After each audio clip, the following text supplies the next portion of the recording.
ஆரோக்கியமான வாழ்க்கைக்கு Auraville Health Mix auraville.in வெப்சைட்ல இருந்து வாங்கலாம். எனக்கு சாப்பாடு வேணாம், ஒண்ணு வேணாம். தயவு செஞ்சு என்ன ஆள விடுங்க, நிம்மதியா இருக்க விடுங்க முதல்ல. டேய், வீட்ல ஏன்டா இவ்வளவு கோபப்பட்டு வந்துகிட்டு இருக்க? பின்ன என்னடா, எப்ப பார்த்தாலும் வேலை கிடைக்கல, வேலைக்கு போகவே மாட்டேன்ற, வீட்ல சும்மாவே இருக்கு அப்படின்னு சொல்லி காட்டுறாங்க. வேலை கிடைக்காது என்னோட தப்பா? ஓன் தப்பு தான்டா. டேய், கிட்டத்தட்ட 50 லட்சம் வேலை வாய்ப்பு இருக்கு. ஒரு நாளைக்கு 10ல இருந்து 15,000 பேருக்கு வேலைக்கு சொல்றாங்க. வேலை கிடைக்கலாம் ஈஸி தான், நீ தான் விஷயம் தெரியாம வீட்லயே உட்காந்துருக்க. என்னடா சொல்ற, ஒரு நாளைக்கு 15,000 பேர் வேலைக்கு எடுக்கிறாங்களா? ஆமாடா, இதுல இன்னொரு சூப்பரான விஷயம் ஒன்று இருக்கு. உனக்கு எந்த ஃபீல்டு கரெக்டாக இருக்குன்னு பார்த்து அதுக்கான நாலேஜையும் சொல்லி கொடுக்குறாங்க. அதெல்லாம் என்னங்கலாம் சொல்கிறேன். விஷயத்தை மட்டும் தெரிஞ்சுக்கிட்ட ஒரு மாதத்துக்கு 30,000லேருந்து 50,000 வரைக்கும் சம்பாதிக்கலாம். இது மாசத்துக்கு 50,000மா? டேய், அதெல்லாம் என்னன்னு கொஞ்சம் தெளிவா சொல்றா. டேய், இப்போ வேலைன்னு எடுத்துக்கிட்டீங்கன்னா IT field, engineering field, teaching field, finance field, digital marketing, இப்படி ஏகப்பட்ட ஃபீல்டு இருக்குது. கரெக்டாக? ஆமாம். இப்போ டிஜிட்டல் மார்க்கெட்டிங் எடுத்துகிட்டின்னு வச்சுக்கோவேன். இந்த 2025ல் 13லேருந்து 15 லட்சம் வேலை வாய்ப்புகள் இருக்குது. ஐடி ஃபீல்டுன்னு எடுத்துட்டிங்கன்னா 2025ல் 60லேருந்து 62 லட்சம் வேலை வாய்ப்புகள் இருக்குது. இந்த ஜாப் ரிலேட்டட் வெப்சைட் இருக்குல்ல, இந்த இண்டீடு, அப்புறம் இந்த லிங்க்டின், இந்த மாதிரி ஜாப் ரிலேட்டட் வெப்சைட்டில் ஒரு நாளைக்கு 10லேருந்து 15,000 பேருக்கு வேலைக்கு சொல்கிறாங்க. இதுவே ஃபினான்ஸ் ஃபீல்டுன்னு எடுத்துக்கிட்டிங்கன்னா 12லேருந்து 14 லட்சம் வேலை வாய்ப்புகள் இருக்குது. ஜாப் ரிலேட்டட் வெப்சைட்டில் ஒரு நாளைக்கு 8,000 பேருக்கு வேலைக்கு சொல்கிறாங்க. இந்த மாதிரி ஒவ்வொரு ஃபீல்ட்லையும் ஏகப்பட்ட ஜாப் வேகன்சிஸ் இருக்குடா. சரிடா, இப்போ இதெல்லாம் என்ன வேலை, அதில் நான் எப்படி வேலை வாங்குறது அதை சொல்லு. சொல்கிறேன். இப்போ உன் ஃபோனில் யூடியூப் எடுத்து கொடு. அதில் என்னடா பண்ண போகிற? கூடுடா, பண்ணி காமிக்கிறேன், அப்போ தான் உனக்கு தெளிவாக புரியும். அப்படி என்ன பண்ண போகிறான்னு தெரியல. இந்தா, இப்போ உன் ஃபோன்லேயும் என் ஃபோன்லேயும் யூடியூப்பில் ஒரே வீடியோ போடுறேன். என்ன நடக்குதுன்னு மட்டும் பார்.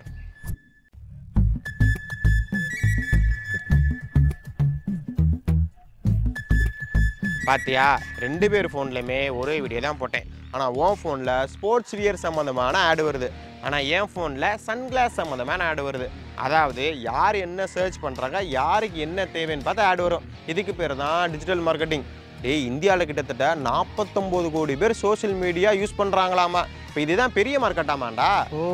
அதே மாதிரி இப்போ ஐடி கோடிங் ஒர்க்குன்னு இருக்குது. அதாவது இப்போ பேங்க்கில் வந்து நம்ம அக்கௌண்ட் ஓப்பன் பண்ணுறது, அக்கௌண்ட் க்ளோஸ் பண்ணுறது, பணம் எடுக்கிறது, பணம் போடுறது, லோன் எடுக்கிறது, அப்புறம் ஃபோனில் உள்ள இந்த ஜிபே, ஃபோன்பே ஆப், இந்த மாதிரி எல்லாமே கோடிங் மூலமாக தான் வேலை செய்யுது. அதே போல் இப்போ சிவிலில் குவான்டிட்டி சர்வேயிங் அப்படின்னு ஒன்று இருக்குது. இப்போ இந்த பில்டிங்லாம் கட்டுறாங்க அப்படின்னா அதுக்கு காஸ்ட் எஸ்டிமேஷன் எவ்வளோ, என்னென்ன பொருள்லாம் தேவைப்படும், எவ்வளோ தேவைப்படும், இப்படி எல்லாமே பண்ணுறது தான் குவான்டிட்டி சர்வேயிங். இப்போ இந்த digital marketing, civil field, IT ஃபீல்ட்லாம் எத்தனை வருஷம் ஆனாலும் இருந்துக்கிட்டே தான் இருக்கும். இதுக்கான ஜாப் வேக்கன்சிஸும் இருந்துக்கிட்டே தான் இருக்கும். இப்போ இந்த ஃபீல்டுனா டாப் கம்பெனிஸில் உனக்கு வேலை கிடச்சின்னு வச்சுக்கோவேன், பயங்கரமாக சம்பாதிக்கலாம்டா. டாப் கம்பெனிஸில் வேலை கிடச்சா லைஃபே செட்டில் ஆயிருமேடா.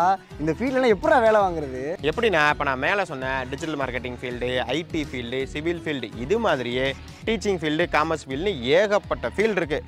இதில் எந்த ஃபீல்டு உனக்கு கரெக்டாக இருக்குன்னு பார்த்து அதில் நாலேஜ் கெயின் பண்ணின்னு வச்சுக்கவேன், உனக்கு வேலை கிடைக்கிறக்கான வாய்ப்புகள் நிறையவே இருக்குது. எனக்கு எந்த ஃபீல்டு கரெக்டாக இருக்கும்னு எனக்கு தான் தெரியவே மாட்டேங்குது. புரியுது, உன்ன மாதிரியே நிறைய பேருக்கு இந்த பிரச்சனை இருக்குது. இந்த பிரச்சனையை சரி பண்ணுறதுக்காக தான் என்ட்ரின்னு ஒரு கம்பெனி இருக்காங்க. Digital marketing, IT, civil, teaching, commerce, இந்த மாதிரி ஏகப்பட்ட ஃபீல்டில் இருந்து சர்டிஃபைடு பீப்புள் இருக்காங்க. இவங்க நம்ம எந்த ஃபீல்டு கரெக்டாக இருக்குன்னு பார்த்து அதுக்கான நாலேஜும் சொல்லி கொடுத்துருவாங்க, அதுவும் தமிழ்லேயே சொல்லி கொடுத்துருவாங்க. இவங்கக்கிட்ட கரியர் கவுன்சிலிங் அட்டன் பண்ணி ஏகப்பட்ட பேர் அவங்கவுங்க ஃபீல்டில் வேறு லெவலில் இருக்காங்கடா. இது வரைக்கும் கிட்டத்தட்ட 10,000 பேருக்கு வேலை வாங்கி கொடுத்துருக்காங்க. ஸ்போக்கன் இங்கிலீஷ், ஸ்போக்கன் ஜெர்மன், இவ்வளவே ஒரு இன்டர்வியூ எப்படி கிராக் பண்ணி வேலை வாங்குறது, இதுக்கான கரியர் கவுன்சிலிங் இருக்குது. நீ என்ட்ரி அவங்ககிட்ட சின்னதாக ஒரு கரியர் கவுன்சிலிங் அட்டன் பண்ணினா உனக்கு எந்த ஃபீல்டு கரெக்டாக இருக்குன்னு சொல்லி அதுக்கான நாலேஜ் கெயின் பண்ணி கொடுத்துருவாங்க. அப்புறம் அவ்வளோதான், உனக்கு வேலை கிடைக்கிற வாய்ப்புகள் நிறையாவே இருக்குடா. நீ என்ட்ரி கம்பெனியோட அந்த கரியர் கவுன்சிலிங் அட்டன் பண்ணுறதுக்கான லிங்க்கை டிஸ்கிரிப்ஷன்லையும் ஃபஸ்ட்டு கமெண்ட்லையும் கொடுக்குறேன், போயிட்டு ரிஜிஸ்டர் பண்ணிடு. பொதுவாக நம்ம என்ன பண்ணுவோம்னா, நமக்கு என்ன ஃபீல்டு கரெக்டாக இருக்குன்னு பார்த்து அதில் நாலேஜ் கெயின் பண்ணி நம்ம வந்து வேலைக்கு போவோம். ஆனால் இப்போ அவங்களே நமக்கு என்ன ஃபீல்டு கரெக்டாக இருக்குன்னு பார்த்து அதில் நாலேஜையும் கெயின் பண்ணி கொடுக்குறாங்களா? சூப்பரில், இப்போ உடனே ரிஜிஸ்டர் பண்ணிடுறேன். அதே போல் இப்போ நாளை பின்ன நீ வேலைக்கு போயிட்டீங்கன்னா நல்லா பயங்கரமாக சம்பாதிக்க ஆரம்பிப்ப, கை நிறையா பணம் இருக்கும். அந்த நேரம் சேவிங்ஸுங்கிறது ரொம்ப ரொம்ப முக்கியம்டா. சேவிங்ஸ் பார்த்தீங்கன்னா ஸ்டாக் மார்க்கெட்டு, மியூச்சுவல் ஃபண்டு, இந்த மாதிரி ஏகப்பட்ட விஷயங்கள்லாம் இருக்குது. இதையும் அவங்க சொல்லி கொடுக்குறாங்க. இது பார்த்தீங்கன்னா இப்போ வேலை பார்த்துட்ருவங்க, இப்போ உன்ன மாதிரி வேலை பார்க்க போகிறாங்கள, இவங்களுக்கு ரொம்ப ரொம்ப யூஸ்ஃபுல்லாக இருக்கும். ஆமாண்டா, கண்டிப்பாக யூஸ் ஆகும். அதான் மறக்காம ரிஜிஸ்டர் பண்ணிடு. ஏன் சொல்கிறேன்னா ஃபஸ்ட்டு நமக்கு எந்த ஃபீல்டு கரெக்டாக இருக்குங்கிறத நம்ம தெரிஞ்சுக்கணும்டா. இது தெரியாமல் நிறைய பேர் ஏதாச்சும் ஒரு ஃபீல்டில் ஏதாச்சும் ஒரு வேலைக்கு போவோமே, அதான் மாதம் சம்பளம் வரல அப்படின்னு இருக்காங்க. அப்படி இருக்கவே கூடாது. ஏன்னா இப்போ நமக்கு செட் ஆகாத ஃபீல்டில் நம்ம வேலைக்கு போகணும்னு வச்சுக்கோமே, நம்மளால் அப்டேட்டே ஆக முடியாது, சம்பாதிக்கவும் முடியாது. ஆமாண்டா, நீ சொல்கிறதும் கரெக்டு தான். ஏன்னா நம்ம பார்க்குற வேலை ஓரளவுக்காவது நமக்கு செட் ஆகிற மாதிரி இருக்கணும். பிடிச்ச வேலையாக இருந்தால் இன்னும் சூப்பரு. அது தெரியாமல் தான் என்னை மாதிரி இன்றைக்கி நிறையா பேர் இருக்காங்க. சரி விடு, அதான் விஷயத்தை சொல்லிட்டேன்ல, இனி ஒன்றும் பிரச்சனை இல்லை. சின்ன போஸ்டிங்கு பெரிய போஸ்டிங்கு, சின்ன கம்பெனி பெரிய கம்பெனி, மேல் எம்ப்ளாய் ஃபீமேல் எம்ப்ளாய், இப்போ யாராக இருந்தாலும் சரி, எந்த வேலையாக இருந்தாலும் சரி, ஒரு பர்சனுக்கு வேலை அப்படிங்கிறது ரொம்ப ரொம்ப முக்கியம். அது ஒன்று மட்டும்தான் நம்மளையும் சரி நம்ம நம்பி இருக்கவங்களும் சரி கடைசி வரைக்கும் காப்பாற்று. நம்ம கரெக்டாக ஒர்க் பண்ணால் அந்த ஒர்க் பண்ணுறதும் பார்த்தீங்கன்னா நமக்கு பிடிச்ச ஃபீல்டாக நமக்கு செட் ஆகிற ஃபீல்டாக பார்க்கணும். நிறைய பேர் சொல்லி கேள்விப்பட்டிருக்கியா, எனக்கு வேலைக்கு போகவே பிடிக்கல, கம்பெனி சுத்தமாக செட் ஆக மாட்டேது, எனக்கு வந்து ரொம்ப ஸ்ட்ரெஸ்ஸாக இருக்குது, அப்படி இப்படின்னு ஏகப்பட்ட விஷயங்களை சொல்லுவாங்க. இது எல்லாத்துக்குமே காரணம் அவங்களுக்கு செட் ஆகாத ஃபீல்டில் வேலைக்கு போகிறது தான். சொல்லப்போனால் நம்ம வாழ்க்கையில் நம்ம நிறைய நேரம் ஸ்பெண்ட் பண்ணுறது நம்மளோட வேலையில் தான்டா.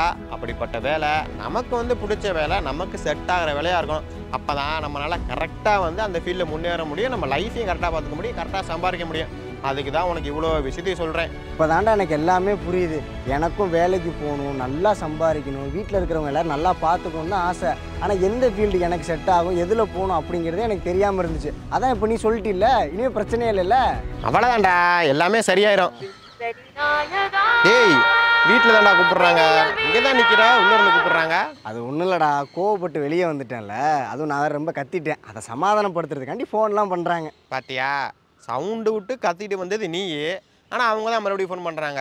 அதான்டா வீட்டில் இருக்கிறவங்க. போய் பேசு போ. சரிடா நீ வா, அம்மா உன்னை பார்த்து ரொம்ப நாள் ஆச்சுன்னு சொன்னாங்க. ஓடிக்கலாம்பா.